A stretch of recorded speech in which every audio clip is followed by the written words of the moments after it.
Hello అండి, అందరికీ welcome to Padma Prasad blogs. ఈరోజు నేను ఊరమిరపకాయలు వేయించానండి. ఆహా, ఎంత భలే వచ్చాయి! అసలు లైట్గా ఘాటుగా భలే ఉన్నాయండి. పెరుగన్నంలోకి పప్పు సాంబార్ కూర నచ్చకపోతే పక్కన కళ్ళు మూసుకొని తింటూ ఈ ముక్క కరుక్కొని తింటూ ఉంటే భలే ఉంటుంది. సింపుల్గా ఎలా చేసుకోవాలో నేను మీకు చూస్తాను, వచ్చేయండి. నేనైతే కనుక ఊరమిరపకాయలు 3 కేజీలు తీసుకున్నానండి. నీట్గా కడిగేసేసి ఒక రోజంతా ఆరబెట్టేశాను. ఒక రోజంతా అంటే ముందు రోజు రాత్రి తీసుకున్నానండి. చక్కగా కడిగి ఫ్యాన్ కింద ఆరబెట్టేసేసి మరుసటి రోజు పొద్దున్నే చూడండి, మిరపకాయల్లో ఎక్కడైనా పాడయ్యే ఉంటే క్లీన్ చేసేసుకున్నాం కదా. ఇప్పుడు వీటిని చక్కగా చాకుతో ఇలా ఘాట్లు పెట్టుకున్నాను. ప్రతి మిరపకాయని ఇలా ఘాటు పెట్టుకోవాలండి. అప్పుడే మజ్జిగ లోపల దాకా వెళ్ళి చక్కగా తినేటప్పుడు బాగుంటుంది, లేకపోతే కొంచెం ఘాటు ఎక్కువగా ఉంటుంది. నేను 3 కేజీల మిరపకాయలకి లీటర్ దాకా పెరుగు తోడేసుకున్నానండి. ముందు రోజు అంటే ఈరోజు రాత్రి మిరపకాయలు తీసుకుంటే ఈరోజు పొద్దున్నే పాలు తోడేసుకున్నాను అనుకోండి, ఒక రోజంతా పెరుగు బయట ఉండడం వల్ల తోడేశాక మనం జనరల్గా ఫ్రిడ్జ్లో పెట్టేస్తాం పులిసిపోతుంది అని. కానీ అలా బయట వదిలేయడం వల్ల ఆ పులుపుకి మిరపకాయల్లో ఉన్న ఘాటు చక్కగా సరిపోతుంది, లేదా కొంచెం ఘాటు ఎక్కువైపోతుంది. నేను మజ్జిగని ఇలా చిలికేసానండి చక్కగా.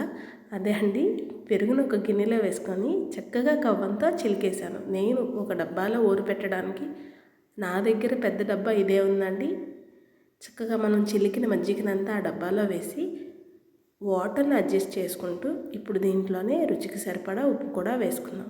మజ్జిగ ఎక్కువగా కావాలి కాబట్టి లీటర్ పెరుగుకి నేను 3 లీటర్ల దాకా నీళ్లు పోసుకున్నాను. ఇప్పుడు రుచికి సరిపడా ఉప్పు వేసుకుంటున్నాను. ఈ మజ్జిగ మనం నోట్లో వేసుకుంటే సముద్రంలో నీళ్లు తాగితే ఎలా ఉంటుంది అంత ఉప్పుగా ఉండాలి. నేను ఇంచుమించుగా 150 గ్రాముల దాకా ఉప్పు, ఒక 25 గ్రాముల దాకా జీలకర్ర పొడి వేసానండి. ఇది కంప్లీట్గా ఆప్షనల్, కానీ జీలకర్ర పొడి వేసి చూడండి, చాలా బాగుంటుంది తినేటప్పుడు. మిరపకాయ భలే పంట కింద తగులుతుంటే ఆ కమ్మదనమే వేరు.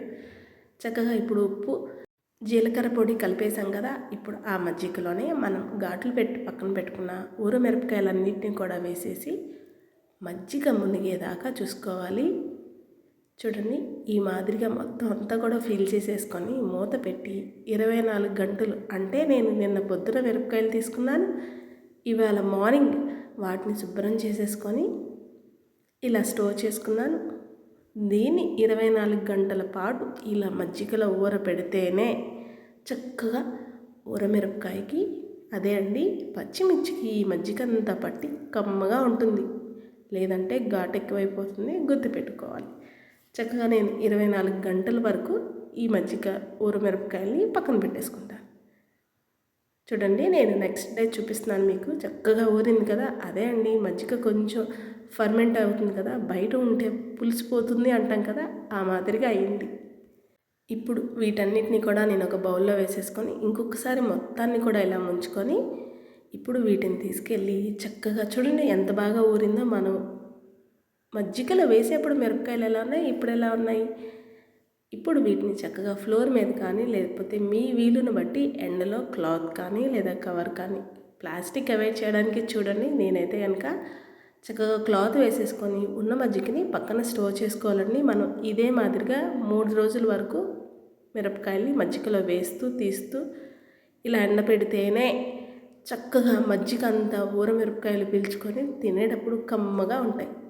చూడండి, ఎండలో ఈ మాదిరిగా చక్కగా ఎండపెట్టేసుకున్నాను కదా. నేను 3 కేజీలు ఊరమిరపకాయలు ఎన్ని అవ్వండి, నాకు ఇంట్లో పిల్లలు కూడా ఇష్టంగా తింటారు. చూడండి, 3 రోజుల తర్వాత నేను చూపిస్తున్నాను. ఎండాకాలం కదా, క్విక్గా ఎండిపోయినాయి. చక్కగా చూడండి ఎలా ఎండాయో. వీటిని నీట్గా స్టోర్ చేసేసుకుంటే మనకు సంవత్సరం పాటు ఫ్రెష్గా ఉంటాయి. 4 వేయించుకొని తిన్నావా అసలే ఆగదు. అలా అయితే మనకి నేను డీప్ ఫ్రైకి సరిపడా ఆయిల్ పెట్టేసుకున్నాను. చక్కగా మన ఊరమిరపకాయలు అలా ఆయిల్లో వేసి లో టు మీడియం ఫ్లేమ్లో పెట్టుకొని నూనె బాగా కాగాక మాత్రమే వేసుకోండి. వేయించుకున్న అంతే అండి, ఊరమిరపకాయలు రెడీ. పెరుగన్నంలోకి మజ్జిగలోకి పప్పు సాంబార్ కూర నచ్చకపోయినా అబ్బో దేంట్లోకైనా. మీకు విషయం తెలుసా, నేను అప్పుడప్పుడు పప్పులోకి సాంబార్లోకి పప్పుచారులోకి కూడా తాలింపులో మిరపకాయల బదులు ఊరమిరపకాయలు వేస్తానండి. ఆ టేస్ట్ ఇంకా బాగుంటుంది. ఒక్కసారి మీరు కూడా ట్రై చేయండి. అలా అయితే నిజంగా అండి చాలా బాగుంటుంది. మనకి తాలింపులో ఎండుమిరపకాయ వేసినట్టు ఉంటుంది.